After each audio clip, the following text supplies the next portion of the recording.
म्हणजे थोडक्यामध्ये भाजपची परिस्थिती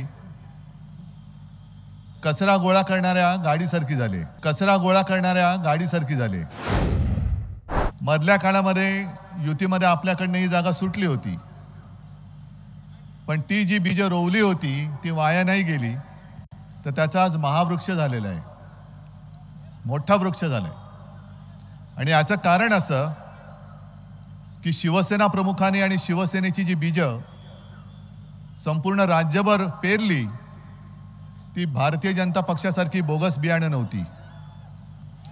कारण आज भाजपला किती वर्ष झाली, RSSला इतकी वर्ष झाली, आता पुढच्या वर्षी 100 वर्ष होणार, पण अजूनही यांच्या बीजाला अंकुरच फुटत नाहीये. सगळी बाहेरनं माणसं घ्यावी लागतायत.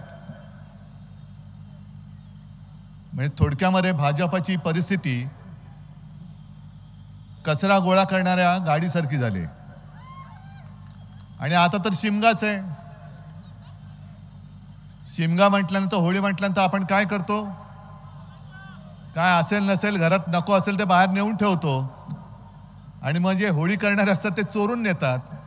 तशी भाजपची आज अवस्था झालेली आहे. देश विदेशातील प्रत्येक घडामोडींचे लाईव्ह अपडेट मिळवण्यासाठी आता साम टीव्हीच्या सर्व सोशल मीडिया प्लॅटफॉर्मला लाईक, फॉलो आणि सबस्क्राईब करा.